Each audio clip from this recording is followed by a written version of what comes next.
Serdecznie zapraszam do odcinka 20 playlisty Mroczna Historia pod tytułem Templariusze część 8. W poprzednim odcinku 19 opowiedziałem o karcie Larmeniusa i tajemniczym zakonie świątyni.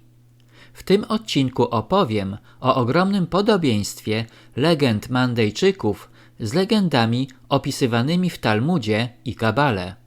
Wydaje się, że nazwa Joannitów została błędnie zastosowana przez praktykujących w imieniu sekciarzy mnichów, znanych jako Mandejczycy, Mandaici Sabianie czy Nazorejczycy. Członkowie tych sekt nazywali siebie Mandai Jahi, to znaczy uczniami, a raczej mędrcami Jana. Słowo Mandai pochodzi od chaldejskiego słowa manda, odpowiadającego greckiemu słowu mądrość.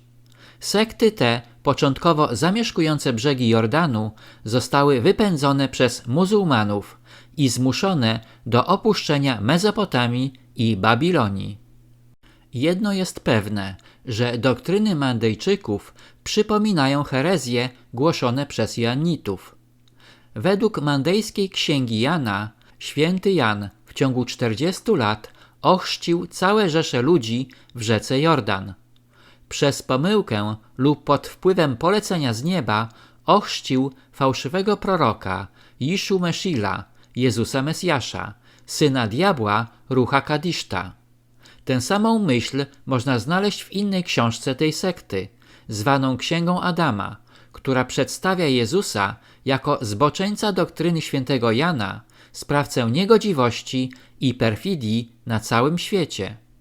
Istnieje ogromne podobieństwo legend Mandejczyków i legend opisywanych w Talmudzie, Kabale i Telodot Jeszu.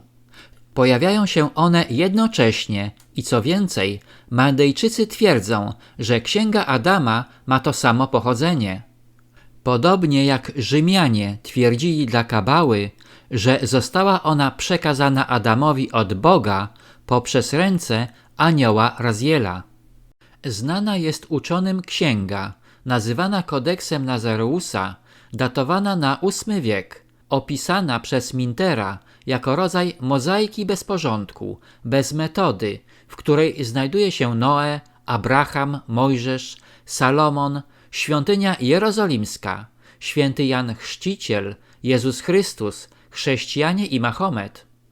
Meter, zaprzeczając jakimkolwiek dowodom sukcesji templariuszy od Mandejczyków, przyznaje, że zarówno Mandejczycy, jak i Nazorejczycy byli Rzymianami, którzy czcili świętego Jana Chrzciciela, ale uważali Jezusa Chrystusa za fałszywego Mesjasza, wysłanego przez moce ciemności.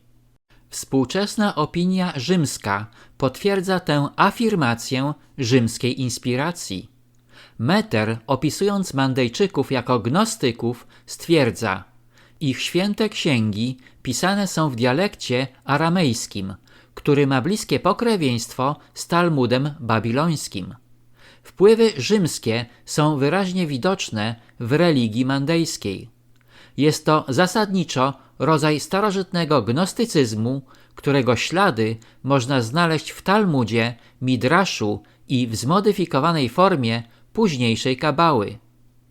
Podsumowując, opisywane sekty istniały na długo przed wyprawami krzyżowymi i były one kabalistyczne i antychrześcijańskie. Podobieństwa doktryn templariuszy z tymi sektami wskazuje, że opierali się oni na bardzo podobnych dogmatach wiary, co może potwierdzać bezpośredni związek templariuszy z dawnymi Rzymianami. Na tym zakończę odcinek 20, w którym opowiedziałem o doktrynie Mandejczyków. Serdecznie zapraszam do odcinka 21 pod tytułem Templariusze część 9.